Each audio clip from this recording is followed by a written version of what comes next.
Welcome back, brush monkeys. As you can see, I've got the Daemonettes of Slaanesh all base coated up. Got all their little metal parts done, all their weird little demon-y stuff all highlighted. I think the Nightmare black looks really good on their hair. I think it's a nice black with blue highlights. The banner came out pretty well, I think, with that fade going down to the bright color down there. There's the back of it. The leader, I decided to do something a little different and make her a redhead so she'd stand out. And of course, because her hair was red, I had to do her skin in green. So there's her.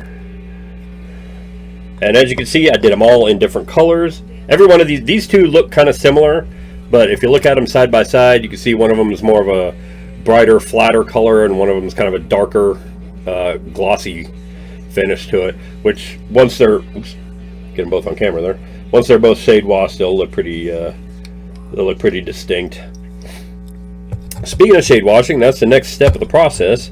And obviously, with a riot of colors like this, you can see the 3 rows of paints I've got in the back there.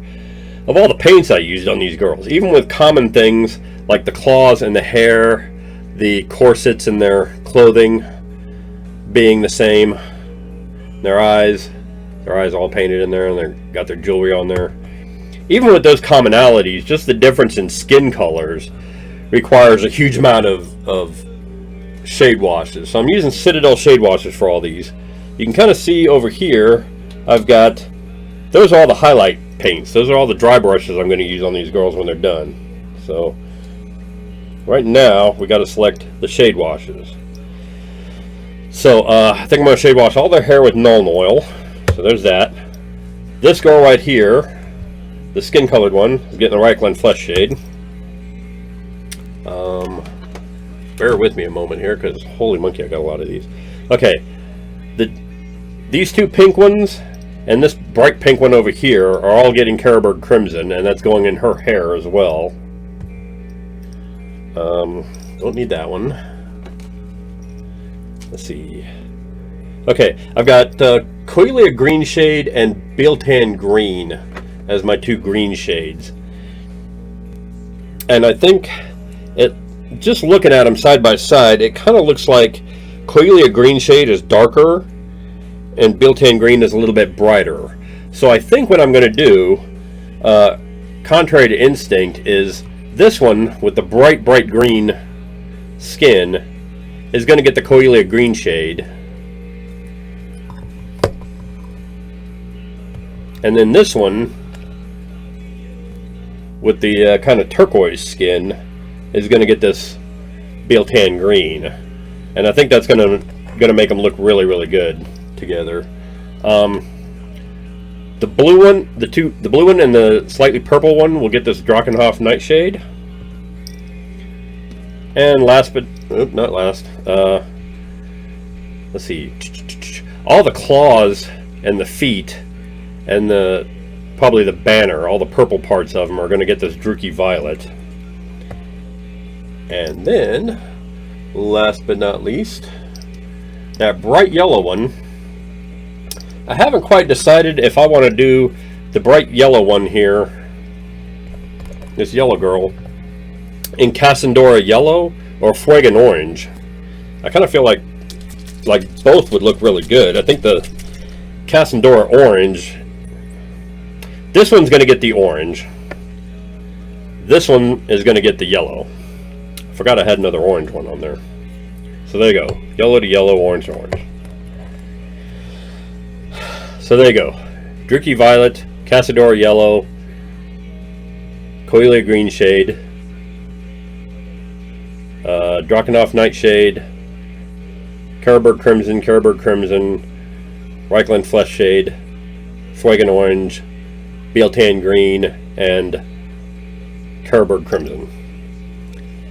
And when I get all those shade washed up, I will shoot the second part of this video and show you what they look like with the shade wash dried and how that kind of toned down these bright colors.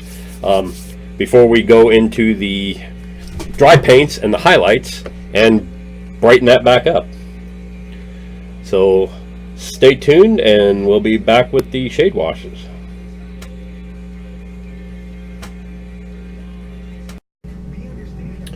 Alright, we're back, and as you can see, I've got the shade washes put on all the Daemonettes, and they are looking pretty good. I really like how the shade washes, this is what I like about Citadel shade washes, is that they tone down the shininess. So like on this one that was really glossy, she's not so glossy anymore. She's more normal toned, and it's nice normal pink. It still retains the same differences between the two. Like you can see, these two are two very different tones, even though they were both shaded with Kerberg Crimson. They were base coated with very different base coats. Even this one that was very, very, very bright pink is now a very toned down, but still bright and vibrant pink. And that's what I really love about this. Like even the ones that were very, very bright to begin with, this one was kind of turquoise. I gave her the Biltan green. This is a very nice glowing green. The orange one is a very deep, vibrant orange. It just adds a depth and a vibrancy to the colors, and I think it really came out. I think they really came out looking very, very nice. You can see how the leader there looks, and I think this is going to be good. I think they're going to turn out really nicely. The next step, of course, is highlighting them, and again, we've got a huge range of paints for the highlights in all different colors to cover all these different flesh tones. And I think I'm going to do the highlights a little differently than I normally do them. I'm not going to do them with a dry brush, because obviously a dry brush this size on a figure that small, it's going to get tied up in the details, going to get caught up on little things like the legs and the corsets and what have you. And it's not going to look right. So I'm going to do it with a very much smaller brush. I'm going to use one of these little 20-aught brushes. You can see it's got a pretty nice little point to it still, but this is one of my older brushes, and has kind of been retired because it tends to curl up on the end, but it makes for a very nice fine detailed dry brush. So I'm going to be using this to dry brush these girls and do the highlights of their skin. So I'm going to go ahead and pause now, and I'm going to start putting some highlights on these girls, and we'll come back when that's done. Alright, so we're back, and we've got the Daemonettes skin tones all highlighted, and as you can see, they're looking pretty good. It's kind of hard to see on that camera, but you can see they're all layered in now, all dry brushed, and they all look pretty good. I've got a couple little details that I want to do on some of them. They've got necklaces that got toned down in the shade wash. So jewelry touching on some of their claws and their eyes. Some of them have teeth where their mouths are open. Gonna have to paint those. But just a couple little details to do on them, and then we can move on to the basing, because these girls are basically done. And just a reminder, this is the basing scheme that I chose for them. I've got the Agrellan Earth cracked texture paint in there, and then I've got some green texture paint over the top of that, just to add a little extra texture and color. Then I'm going to be putting little tufts of flowers, probably not this many flowers, and I'm probably not going to put the rocks on these bases just because they're small. You can see on a base this size, it makes it look kind of busy, doesn't give a whole lot of room for the feet. So I think just one little tuft of flowers, and no rocks on these. And on some of the larger bases, I'll put more rocks and more flowers, and that'll tie the whole army in together. And then of course the base band on it is going to be painted purple, like nice little slanishy purple there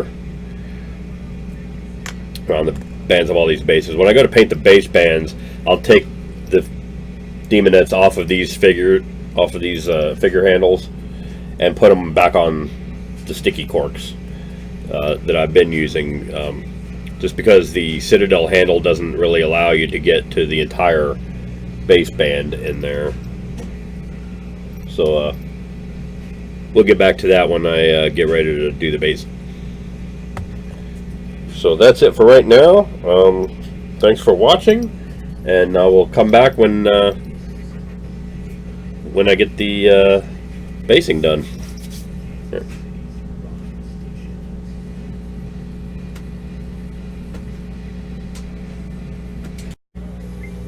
Okay, all the details are done, and before I start in on the basing thing, I just wanted to point out real quick a neat little trick I've learned. Sorry, I'm getting my materials together here. A trick I've learned to making the Agrellan earth work really well, and this applies to the Martian iron earth too. It also applies to the Agrellan badlands that I'll be using on some of the larger bases, to really get that nice deep cracking effect that I got with this corn base. You can see how it's really got nice big deep cracks in it, and the key to that is Elmer's white glue. That's it. It's nothing really fancy or complicated. You just squirt out a little bit of white glue on your palette here, and all you do is, ideally, you will have based the figure. You will have base coated the base of the figure already. You can see these are all painted brown already. That's the undercoat of what I want. That's what I want showing through the cracks. Okay. So then you just take an old brush and just brush on the glue, just all around the feet. Try to be careful around the feet. You don't want to get it actually on the feet, but it's going to happen. Some people prefer to paint the figures separate from the bases, and then do their basing and then glue the figure on, and that's fine. I don't like to do that for the simple reason that it then makes the figure look like it's standing on top of the ground. It looks like it's apart from the base. It doesn't look like it's on the base. Or actually, I take that back. It looks like it's on the base, but it's not in the base. It's not a part of that world. It was tacked on as an afterthought kind of thing. And whereas if you do it this way, where the figure is attached to the base, and then you're adding all the basing on around the feet and all that, then the figure looks like it's down in, it's standing in the dirt. It's leaving an impression on that on the world. It's actually down in it, and that's really what you want from it. You want the figure to, because ideally the basing is kind of the frame of the figure. It's a focal point. It tells the story of where this figure is. In this case, the effect I'm trying to achieve is to make it look like the old chaos wastes from the old Warhammer books, where the realm of chaos was basically a pole on the planet, and that's where the bridge between the chaos world and the chaos dimensions and our own world was thinnest, and everything around it was just kind of a wasteland. And that's kind of what I'm looking to do here, is make it look like a cracked, kind of not quite a desert, but an inhospitable area for life.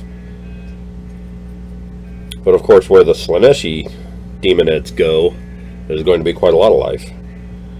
And so that's why I wanted to put the, they're into pleasure and beauty and aesthetics and all that kind of thing. And so I wanted to put the flowers on their base, whereas the corn demons are scions of the blood god. And so I'll be doing kind of a similar thing, but I'm trying to do a lava base, which I think I posted already the video on the how I finally figured out the lava bases. Oh my god. I kind of wanted to, after going through all that work, I kind of wanted to skip the Slaneshi figures and just move on to the corn ones and do the base. But yeah, so this is basically, I just continue this on all the bases, and then when I'm done, when the glue's dry, then I'll put on the Agrellan Earth and put that on fairly thick, just like I'm doing with the glue here. And the Agrellan Earth will crack into nice deep cracks, and it'll look really, really spiffy when I'm done. Hopefully it'll look like the test base, which is the whole reason for doing the test bases. And I think it's going to make a nice framework for these figures if it comes out looking the way I hope it will. So I'm going to go ahead and finish doing that. Sorry, I seem to be kind of rambling. My YouTube channel got flagged because I had the radio on in the background, and the microphone picked up the songs that were coming up on the radio anytime I wasn't talking. So I kind of have to keep up a constant running patter on these videos now. Just to, I think the new microphone I've got is going to prevent that, but just to be on the safe side, I don't want somebody flagging me because AC/DC's on in the background. Although it is kind of flattering to think that record executives are watching my videos. If you want your music featured in my video, send me a message below and let me know. Otherwise, that's that. I've got all those bases done. I'm going to go ahead and stop now and take a break and let those dry. And when we come back, we'll put the Agrellan Earth on there and go from there. So, see you in a bit. Okay, so it looks like the glue is dry on these. And you can tell because you can't see the glue anymore. So, what I'm going to do now is I'm going to go ahead and slop on the Agrellan Earth texture paint here.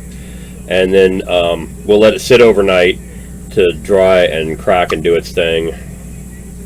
And this is one of the few paints that I will use right out of the pot. Like I don't put it on a palette or anything like that. It's really not necessary. You just scoop it out of the pot and kind of slap it on the figure.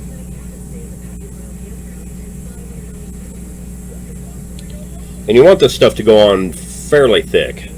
The thicker it goes on, well, make some variety. Put it thicker in some places, thinner in others. The thicker it goes on, the deeper the cracks you're going to get out of it. So you want there to be some variety just to create visual interest. Make sure you get all the way up to the edge there. And I usually like to go fairly thick over the middle because of that little hole that's left by the mold on the bases. And make sure you get all the way up to the edges there. Wipe it off if it gets a little too close. And there you go. Just slop it on just like that. And just repeat that for all these figures. And then, like I said, I'll leave it overnight and check back on it in the morning. Tomorrow we will come back and do the texture paint portion of this.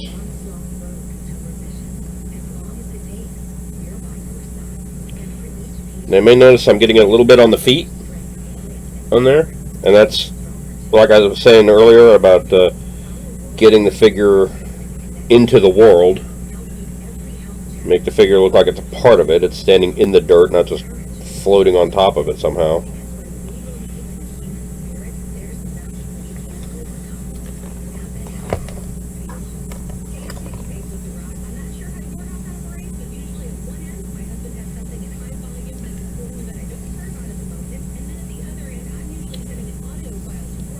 And you generally want to use a fairly old brush for this because you're beating it up pretty good.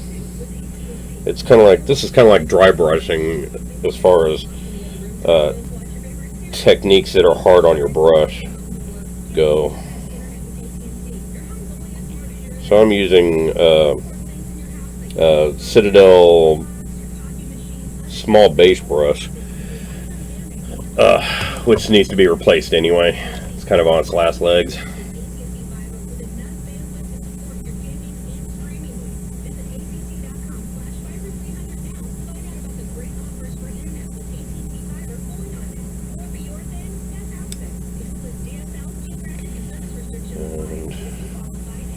Slap that on there. Slap.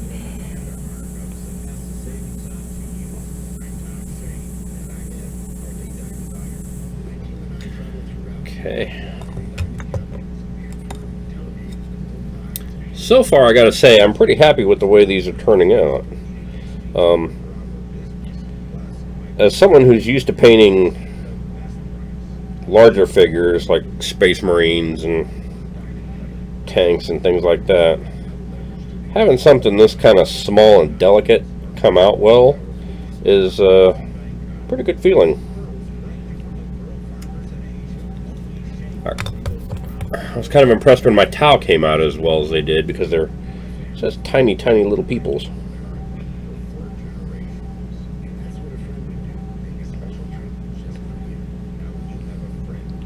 And it doesn't help that my eyesight's not the best, you know.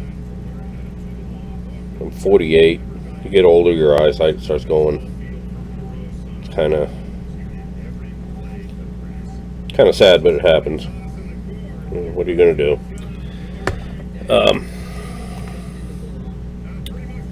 Probably at some point in the future, I'm gonna do a video on those magnifying glasses, magnifying goggles. Those things with the lamps on them and whatnot.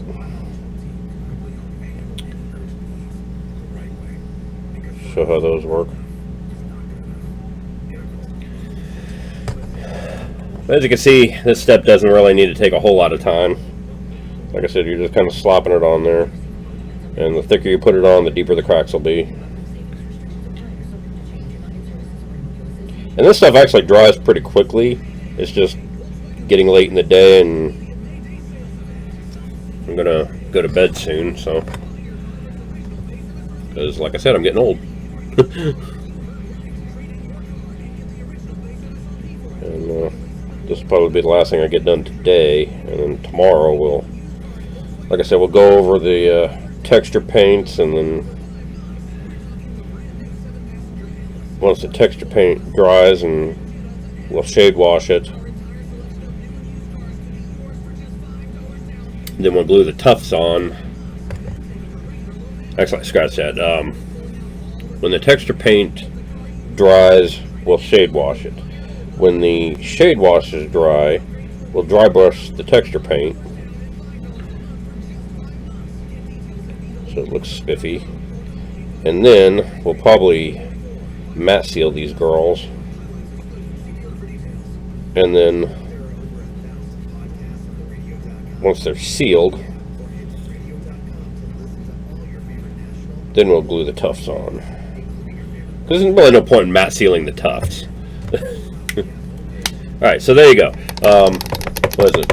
6 minutes? A little over 6 minutes, 7 minutes. And all the bases are done. Just like that. Brush is all cleaned up.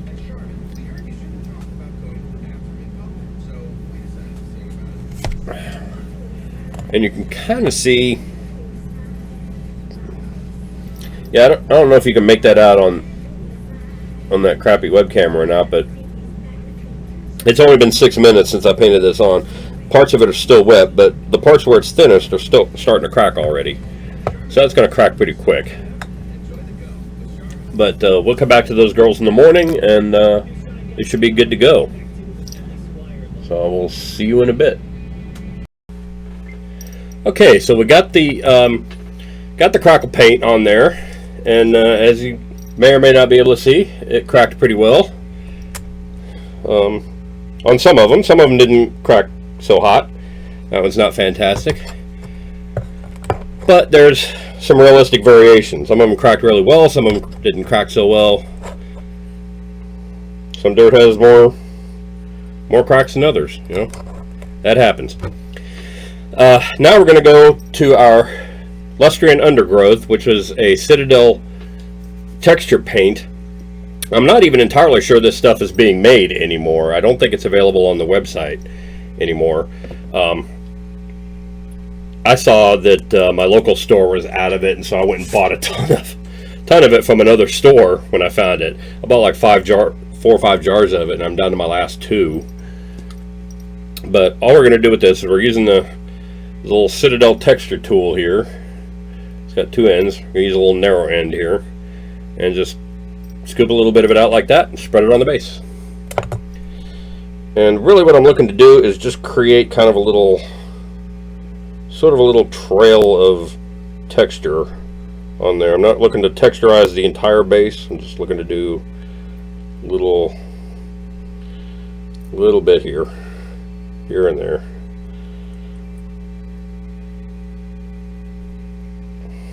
Just like that. Just a little bit on the base. Just to break it up a little, give it a little interest. And these little green spots that I'm putting on the base are where we're going to put the tufts. So what I like to do is, see these spaces that have quite a bit more cracking than, like here, there's hardly any cracking. I'm going to put the texture on the part with very little cracking at all. That way I've got the most interest out of it. That way I've got the really nice deep cracks, and I've got texture where I want it. And just spread a little on there like that. Didn't have to be too much.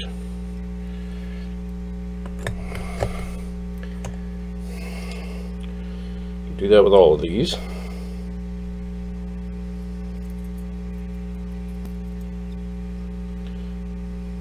I'm a big user of the thumbnail palette, so you'll see me do that every now and then too.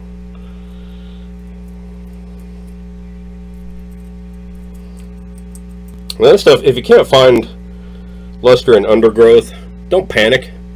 You can still use the Vallejo texture paste, the gray pumice, and that's this stuff here.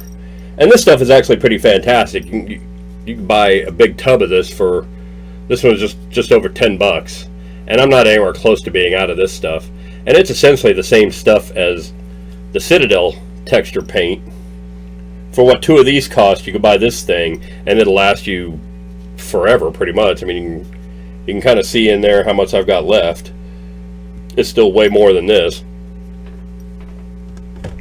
The only difference is you got to prime when you use the Vallejo paste. You got to prime and paint it. So there is that. So if you use it over something like this, then you got to prime and paint just the texture portion of it, which is a little bit of a hassle, but you know, they make brush on texture for a reason, or brush on primers rather.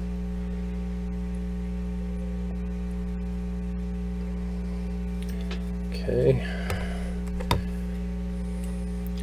you see I'm just going around doing this to all of them. I'm going to do this to pretty much all of them, and then I'm going to let these dry for a couple hours. We'll cut away and then come back once they're dry, and I'm going to shade wash the entire thing, shade wash the entire base. That'll help the we're going to use Agrax Earthshade for that in there, and that'll help all the little cracks pop out a little better. It'll define the cracks, and it'll shade wash the texture as well. And then we'll dry brush the texture with a nice pale green.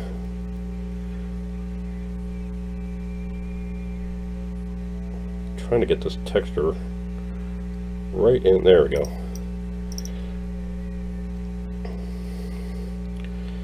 Trying to get that texture to go right in that little hole in the middle of the base. Cover that up. It's one bad thing about Citadel's bases is they have that little mold spot right in the middle of them. which is kind of annoying sometimes.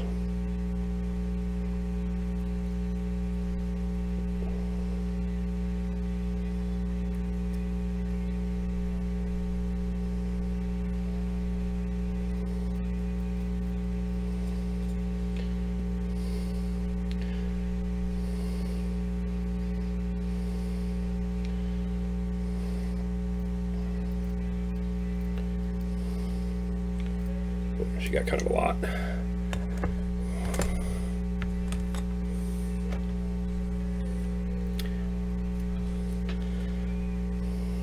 And there we go.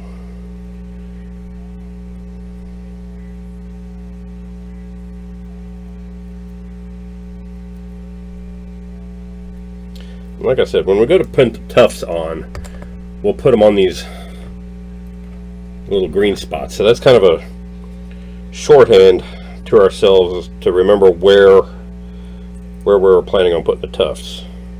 Tufts go on the green.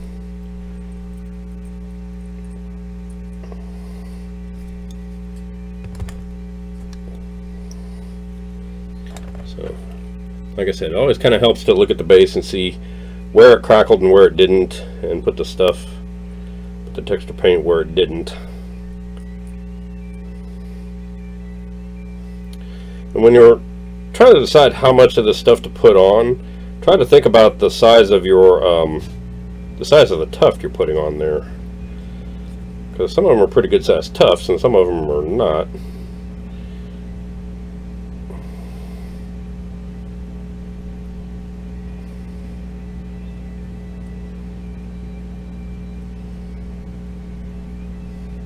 Alright, that looks like it does it for that. And there you go. And that just makes the base a little more interesting. Gives a little combination of color of green and brown. Sets off the figure nicely. And that's really all there is to that. Oops. Always make sure when you're closing these things, just scrape off all that. Scrape off any texture from the threads. Make sure it gets in the pot. It's one of the things that really kind of bothers me about these Citadel pots, and I'll probably talk about these pots in a future video and talk about Citadel's failings as a paint company, really. For as often as I use Citadel paints in some of these videos, I'm actually not really a big fan of them. I use them because I ended up with a lot of Citadel paints left over from when I used to paint, and then I stopped for a few years. And then I got back into it recently, and so a lot of the stuff I have is left over from when I used to paint, and it was really good. And then the stuff I bought now, I bought before realizing that there were better options. So I have a lot of Citadel paints, and really there are much better options out there. But like I said, we'll get into that in a future episode. For right now, like I said, I'm going to let these girls dry, let their bases dry, and then we'll shade wash them. Once we shade wash them, we'll dry brush the green parts with Niblet Green. And once that's done and dry, then we will matte seal all of them. And for that, again, we're using the Army Painter Anti-Shine. Yay for the Army Painter. And after the Anti-Shine is dry, we'll glue on the flower tufts and we'll be done. So we're almost there. Be back in a few.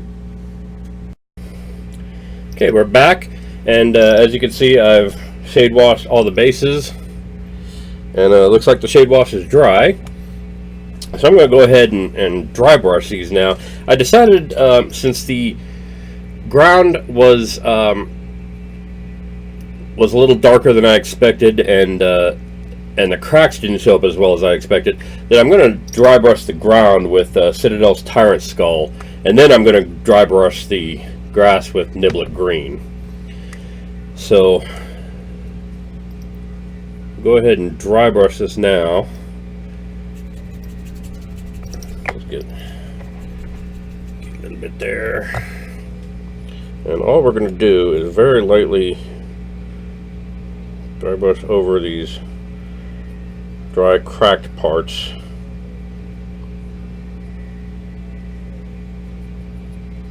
And I don't know if you can see what a huge difference that makes. It makes the cracked parts stand out quite a bit more. It makes the ground a little bit lighter, which is nice. It picks up those raised edges of the cracks. Gives a little more sandy appearance. And it didn't take very long to do this. So I'm going to go ahead and do all this on camera. I know I normally don't, but that was way too much.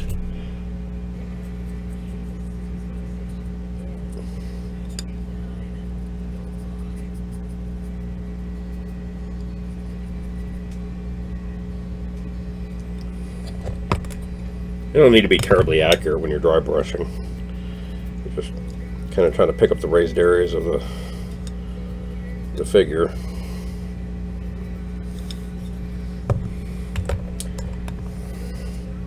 The Tyrant Skull isn't going to be as big a deal on this as the Niblet Green is. That's really what's going to make the most difference. And it's going to be a fairly bright green, too. The thing is, because the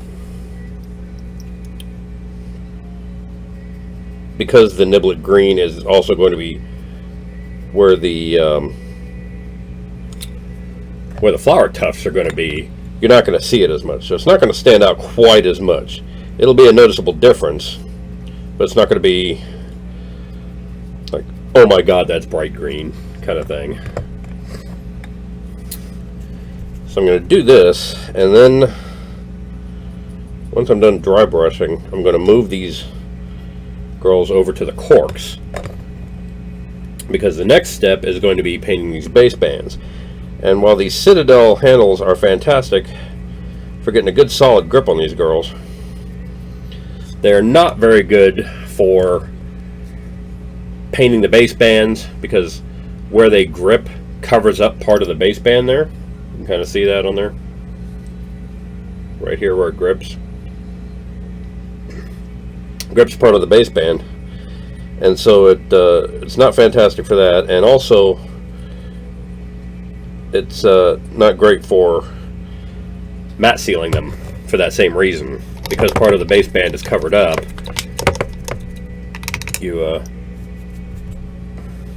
when you go to matte seal it, you're basically not sealing part of the base band.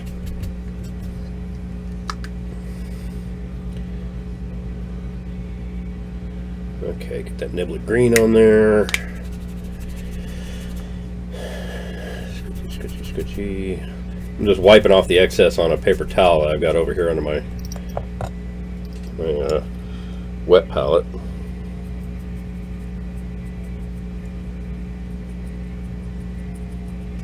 And there you go. I don't know if you can see that. See how different that looks? Get that up there where you can actually get some light on it. See, now you got the dark green of the base. You got that bright green dry brushed on there. It's looking spiffy.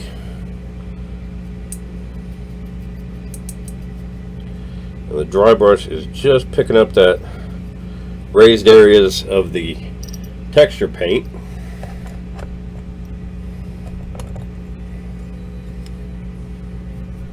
Making it look nice, making it look like fresh grass kind of thing.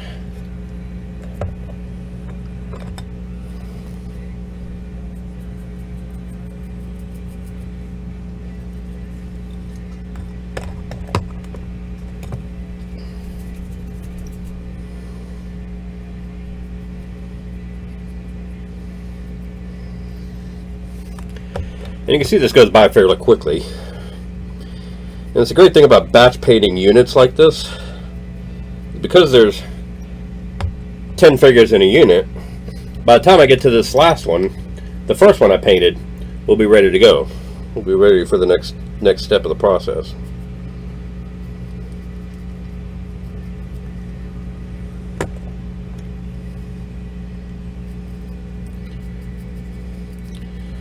It's another advantage of the acrylic paints is that they dry fairly quickly, so that by the time you get done painting 10 figures, the first one's dry and ready for the next step. All right, so there you go. Those are all done, and they look really good actually. I'm pretty happy with how those turned out. So I'm going to pause here and transfer them all over to the corks, and then we'll start painting some base bands.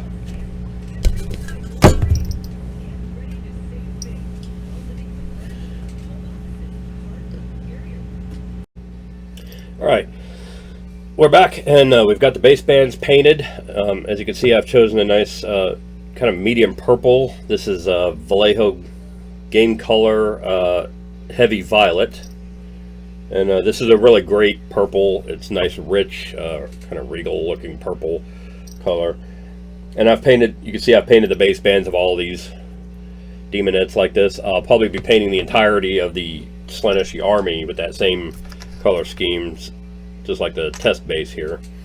And now I've seen people paint, Games Workshop suggests you paint the base band like the same color as the ground. So if your ground is brown like this, paint the base band brown, or light brown, dark brown, depending on what it is. And that's fine. There's no right or wrong way of doing it. I like doing it this way, where there's a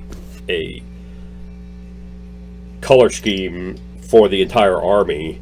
And the reason why is twofold. One, it helps to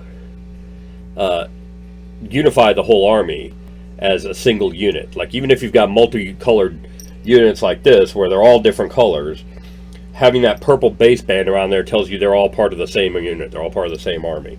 That can be helpful with things like my Dark Angels army, where the majority of the army is green, but then I've got units that are bone colored, I got units that are black, I've got units in pre-heresy colors. The Primaris Marines are all painted in pre-heresy colors, and it can be a lot of color on the battlefield, but because they all have that dark green base band, they're all part of the same, they're all unified, they're all part of the same army. And the second reason I did this is I was actually kind of inspired to do it by someone that I saw at a tournament, Warhammer 40K tournament. I thought it was a brilliant move. He had a Space Marines army, and he had all the base bands painted blue. And that worked out great, because again, with the Space Marines, you've got the main color is blue, but then you've got some units in gold, and you've got some units that are might be different colors, and it helped to kind of tie everything in together and make it look like a cohesive army. And I thought it was a brilliant idea. I've been doing it to my units ever since. So that's what they look like now. I'm going to go ahead and matte seal all of them with the Army Painter spray here, and then glue the tufts on, and I'll come back when it's all done, and you'll see what a spiffy little unit these girls are.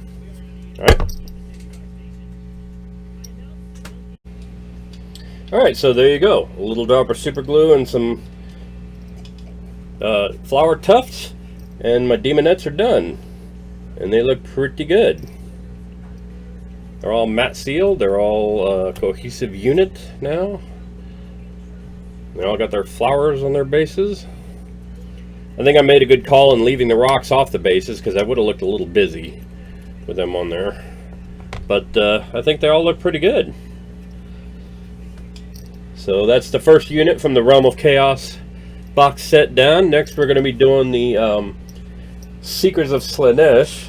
This is a 5-part unit. I don't know that they're all going to fit on these on the regular Citadel handles, even when they're spread out as much as you can, but I guess we'll find out. So join us next week, and we'll start in on the Seekers of Slaanesh. Hey Brush Monkeys, Tom from Flying Monkey Studios here. If you like what you see, click like down below. If you want to be notified when new videos are posted, click on subscribe. Leave a comment below on what you want to see on future videos. And be sure to visit our Patreon site, our Twitter, Instagram, and Facebook pages. The links are all in the video description below. And I'll see you later. Thanks a lot. Bye.